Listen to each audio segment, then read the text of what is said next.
Hola, bienvenidos a Genoma Hackers. ¿Cómo darle vuelta a tu destino biológico? Yo soy Cuauhtémoc Rodríguez y este es el podcast del Instituto Nacional de Medicina Genómica. Aquí planteamos las grandes preguntas que nos hacemos en torno a la salud humana y a las ciencias de la vida. La ciencia se hace día a día en los laboratorios de todo el mundo y para saber cómo se define la salud hoy, nuestros investigadores nos comparten su visión del panorama actual de la curiosidad científica que está dando forma al futuro. El tema de nuestro podcast de hoy está a toda maternidad, ya que tiene que ver con un paradigma aceptado por generaciones, la madre luchona. La resistencia a la frustración y el manejo de la presión a la que se somete una mujer en este complejo proceso de dar a luz y de criar. ¿Es natural estar estresada? ¿Vale la pena el sacrificio o se puede vivir una maternidad sin perder el ánimo ni la salud en el intento? Y para ello, para hackear la biología, hoy nos acompaña la doctora Erika Chavira. Ella es bióloga y doctora en ciencias de la salud y es miembro del Laboratorio de Fisiología y Metabolismo del Embarazo, que es un programa, parte de un convenio de colaboración entre la UNAM y el Instituto Nacional de Medicina Genómica. Bienvenida, Erika. ¿Ser una madre sufrida es una condición irrenunciable de la especie humana? Veámoslo de otra manera. Yo creo que no. Sí es una parte biológica, natural, inclusive tenemos una etapa, ¿no?, que es prioritaria, donde se puede llevar a cabo la reproducción en la mujer, Sí. que principalmente puede ser de los 20 a los 30 años, eso es lo ideal, por supuesto. Sí existen diversas presiones cuando estás embarazada, que eso es lo que es muy importante contemplar, abordar, sobre todo porque el estado de embarazo debe ser algo disfrutable para la mamá, Sí. y tiene que cuidar su salud. Y muchas de las mujeres, cuando van a consulta, ¿no?, de seguimiento perinatal, ellas como que les preocupa más el cuidado de su bebé y se dejan ellas. Entonces hay todo un entorno que tiene que estar provisto de beneficios para que la mujer se pueda sentir bien, ¿no?, cuidada, para que esto no merme después su salud una vez que haya sido madre, ¿no?, porque vienen consecuencias de trastornos hipertensivos o ciertas otras condiciones si no hubo un buen cuidado durante el embarazo. O sea que adicionalmente al estrés básico que tiene cualquier mujer por tratar de, digamos, cumplir con este paradigma cultural de ser madre, el mismo proceso biológico de ser madre trae una serie de retos o contrae una serie de retos a la mujer. ¿Cómo se mide ese estrés o qué impacto tiene ese estrés en la mujer? Mira, Cuauhtémoc, eso es bien importante, yo creo que entenderlo, porque el proceso mismo o la condición misma de embarazo ya es estresante para las mujeres, ya no es estresante. ¿Y por qué no es estresante? Porque como cualquier mujer vamos a tener cambios primero anatómicos, entonces pues ya, o sea, la cintura va a desaparecer, ¿no? Nos vamos a ensanchar las caderas, vamos a tener una serie de cambios esenciales para favorecer que se dé un óptimo crecimiento en el bebé. Claro. Entonces, a cualquier mujer, pues, y más las primerizas, eso te genera como mucho estrés, ¿no? Decir, bueno, ¿y cómo voy a quedar? ¿O qué va a pasar? ¿Cómo me voy a ver? Aunque realmente no es, ya cuando estás embarazada no es un punto crucial, ya que lo estás viviendo, ¿no? Pero sí tienes esos cambios.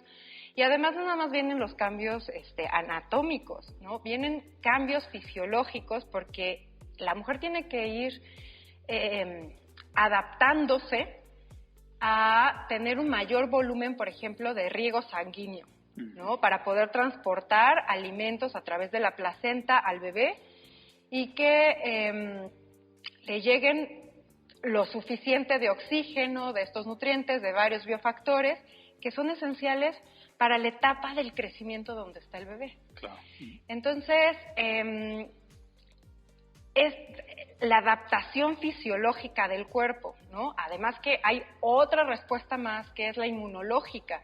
La placenta tiene que mandar señales a la mamá para que inhiba una respuesta contra el bebé y lo rechace. Entonces, hay una serie de comunicación de señales químicas entre la mamá, placenta, bebé, bebé, placenta, mamá, que se requieren regular de manera coordinada y que son parte de lo que podríamos hablar como diferentes tipos de estrés, ¿sí? Regresando al primer punto, ¿no?, de la pregunta. Entonces, nosotros podríamos decir que existen estrés psicológico, ¿no?, cuando estamos hablando de una mamá que está preocupada por si no tiene los recursos para alimentarse o alimentar al bebé, a la familia, o el trabajo, que si ya lo perdió, ¿no?, ciertas condiciones, o entrar al metro, por ejemplo, en una hora pico en donde está, ¿no?, el flujo y nada más saber que estás embarazada y que te van a apachurrar, pues eso es, ¿no?, bastante estresante, ¿no? Entonces, hablamos de ese estrés psicosocial, por ejemplo. Ese es un nivel. A otro nivel, podemos hablar de un estrés fisiológico, en donde, como te comentaba, pues el que tengas un individuo al interior y que vaya duplicando su masa celular y vaya creciendo, pues genera cambios fisiológicos, metabólicos, y eso es parte de un estrés fisiológico, ¿no?, que se debe de regular. Y por último, hay a nivel molecular, si hablamos directamente en placenta, por ejemplo, donde hay una falta de nutrientes, a lo mejor la mamá no está consumiendo los suficientes alimentos o de manera adecuada o con cierta calidad, eso va a tener, ¿no?, eso todo lo que tenga se va a transportar a través de la placenta y le va a llegar al bebé. A lo mejor si es deficiente, pues falta, carencias. Si es sobre, ¿no?, a lo mejor hay más concentraciones de ácidos grasos, pues eso también le va a llegar al bebé. Entonces, y eso es estresante, ¿no? Sí, me imagino. Es estresante. Entonces, imagínate qué diferentes niveles, ¿no?, podemos hablar de estrés. O sea, por eso la palabra estrés es a qué nivel queremos hablar, ¿no?, o cómo lo queremos focalizar. Sí, es un tema muy complejo porque es inevitable tener el estrés, pero quizás es evitable que ese estrés se viva de la peor manera. Pues mira, no sé si la palabra correcta sea condenados, ¿no? Pero sí tenemos que estar habituados, yo creo que es la mejor palabra, porque el estrés es parte de uno. Necesitamos estrés para sobrevivir en la vida. Sin estrés no podríamos darnos cuenta a lo mejor de que hay algo caliente y nos vamos a quemar, ¿no? O que viene una ola muy grande y nos va a atrapar, entonces hay que correr, eso ¿no? Es estresante. Y entonces yo te podría como dar una serie de lista de ejemplos, ¿no?, que generan estrés, pero que no producen realmente un efecto dañino o negativo a tu cuerpo, ¿no? Esto depende más del nivel, ¿no?, de estrés que tú mantengas y sobre todo si es muy frecuente, la frecuencia, ¿no? ¿Qué quiero decir? Podemos vivir en una condición caótica en la Ciudad de México, en donde un día hay una inundación, entonces te quedas parado y no llegaste a tu cita X. Te genera estrés. Y al día siguiente tienes algo que te bloqueó todo un camino, ¿no?, para llegar al trabajo, entonces ya no checaste y te van a quitar ese día, eso es estrés. Y al día siguiente el vecino hizo una fiesta y ruido toda la noche y tuviste estrés. Y entonces se van sumando una serie de estímulos estresantes que esa frecuencia de, aunque no sean estímulos de mucha intensidad, pero que sí son constantes, te pueden estar generando ansiedad o depresión. O sea, el estrés tiene un sentido acumulativo. Exactamente, ¿no? Se va sumando, se va acumulando y pues a lo largo de la vida, si tú tienes varios eventos estresantes en donde tú no logras adaptarte a las condiciones naturales, fisiológicas en tu cuerpo, pues se va sumando, ¿no? Y aquí es donde viene el término de alostasis, ¿no? Alostasis significa precisamente cómo nos adaptamos a estos estímulos estresantes, pero para lograr llegar otra vez a la homeostasis. La homeostasis es el equilibrio fisiológico donde estamos bien sanos, ¿no? Entonces, hay que tener un cuidado cuando hablamos de estrés, de pensar lo que es esencial, es un estímulo necesario, pero realmente el problema viene cuando cambia de intensidad, frecuencia y magnitud. Digamos, eso sí es lo que te afecta. Y no todas las personas reaccionamos igual, supongo. Hay algunas condiciones naturales por las cuales ciertas personas estén más capacitadas para regresar a la homeostasis o no.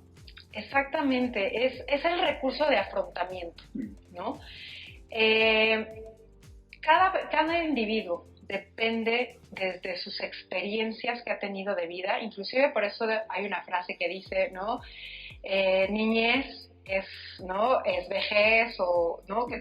Hay frases así, ramadas, donde te dicen tus experiencias de vida te van dando información, tú vas generando recursos, y esos recursos psicológicos, ¿no? te ayudan a afrontar de diferente manera el estrés. Entonces, a los individuos, aunque se les ponga el mismo estímulo estresor, van a responder de manera distinta, de acuerdo a su conocimiento, nivel educativo, o también, ¿no? Qué tan adaptados están a ciertas circunstancias que ya estaban habituados, que conocían.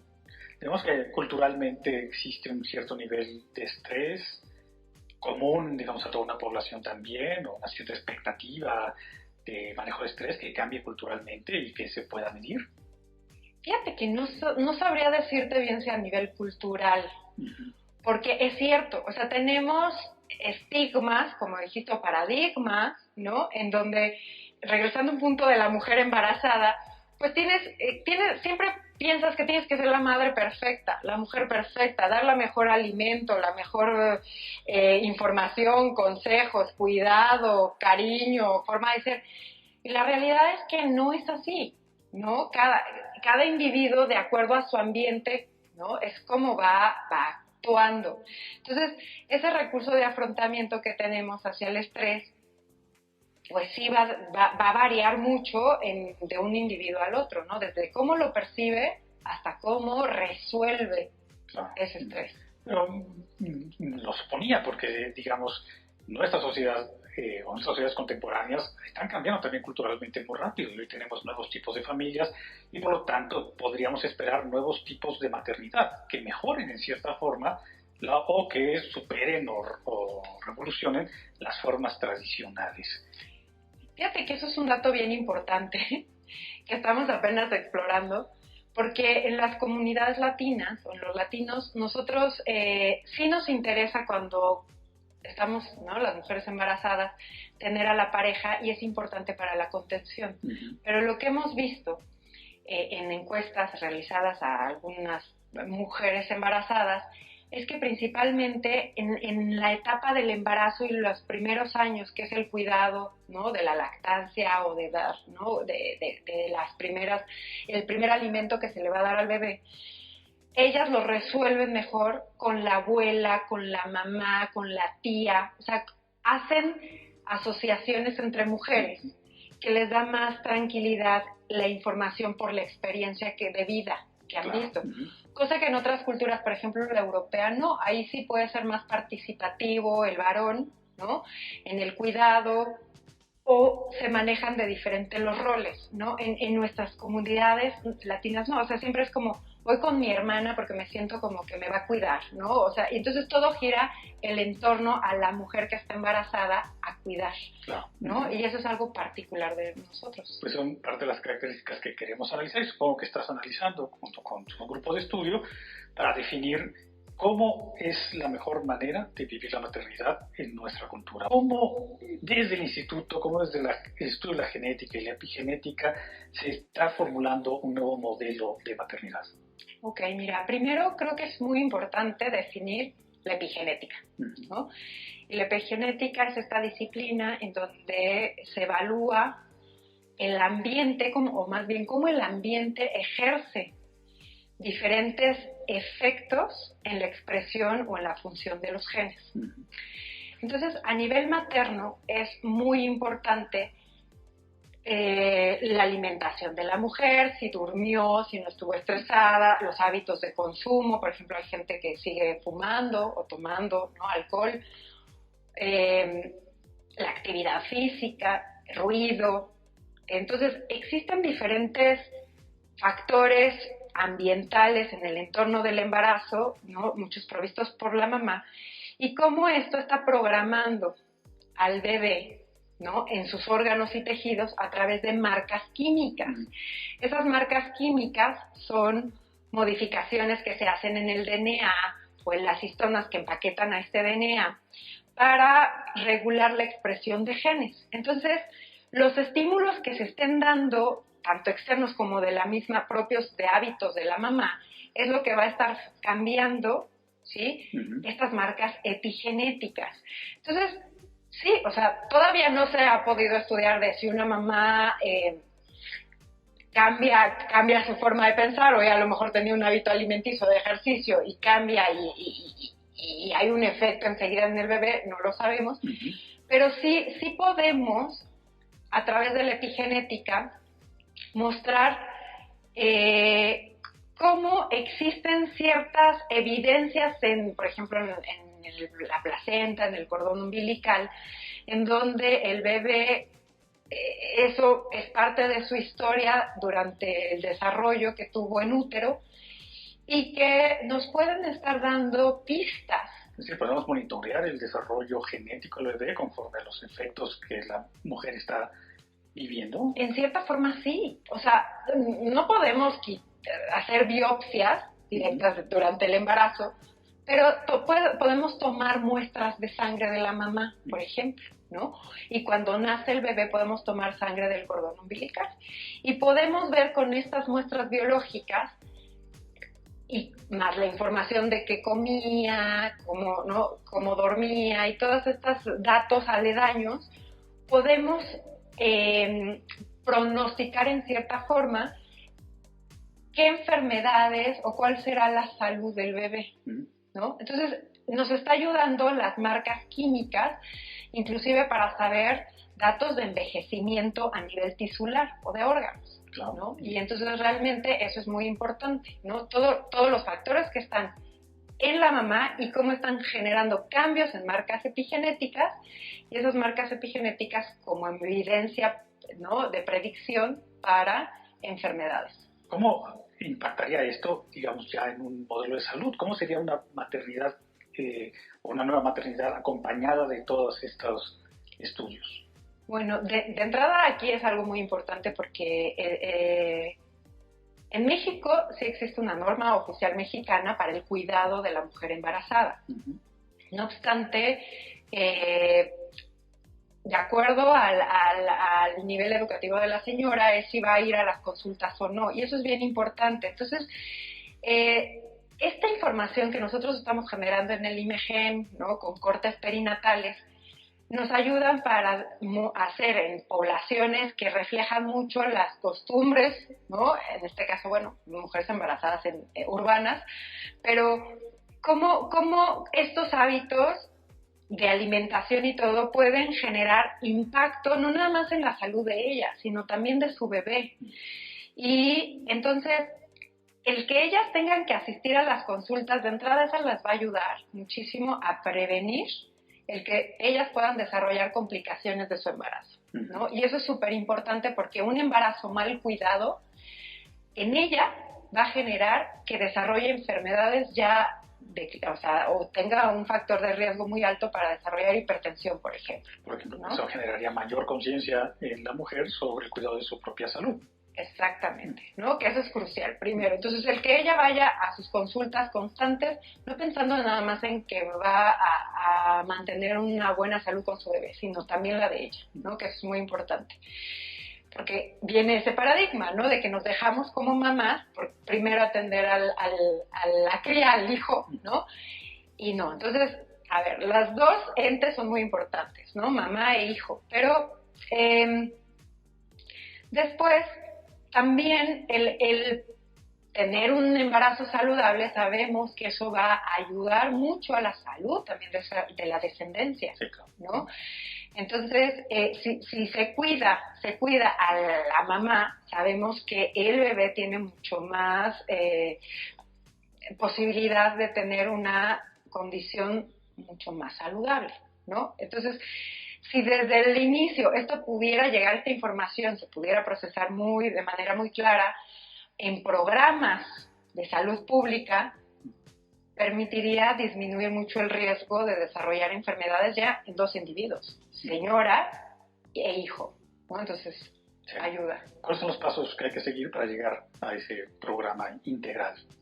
Híjole, yo creo que tenemos que generar más equipos de trabajo, pero en diferentes sectores, ¿no? Porque los investigadores, pues, tenemos información de lo que estamos haciendo, pero a lo mejor no lo sabemos transmitir de manera muy clara, porque no es nuestra función tampoco muchas veces, es estar estudiando, no investigando, pero necesitamos sentarnos en una mesa de trabajo en donde esté el poder legislativo, judicial, de toma de leyes, ¿no? De diferentes figuras especializadas en cada área, para tomar una directriz en conjunto, ¿sí? Y poder generar entonces estos programas realmente nacionales para la salud. Muy bien, pues de esta manera me parece entonces el INMEGEN y tu trabajo contribuye a la creación de una cultura de la maternidad más informada, a tomar decisiones sobre el sistema de salud enfocados a no solamente a preservar la salud de la madre, sino también a impactar en una población que en el futuro viva libre de muchas cosas que podrían evitarse desde el inicio, ¿no? O al menos también que estén más informados también de cuáles son las rutas que, si ya estamos programados, porque genéticamente también hay un fondo genético que puede estar prevaleciendo ciertas enfermedades, bueno, ¿qué hacer con eso, con esa información, ¿no? También. Pues muchísimas gracias, nos arrojas luz, ¿no? O das a luz, ¿no? Nueva información que necesitamos tener todos para generar mejores sociedades. El INMEGEN reúne a cientos de investigadoras e investigadores dedicados a desentrañar los grandes misterios de la salud humana y a generar soluciones innovadoras de medicina personalizada y de precisión con un enfoque social y humanitario. Por lo tanto, y como reza el proverbio latino, nada en lo humano nos es ajeno, te invitamos a que nos sugieras los temas, nos plantees tus dudas y nos inspires con las preguntas que ponen en marcha tu curiosidad científica. Seguramente entre nuestros investigadores de casa encontraremos a alguien que pueda darnos solución. Manda tus preguntas al correo que está en la liga del podcast y aquí nos vemos para hackear el destino biológico en nuevas emisiones.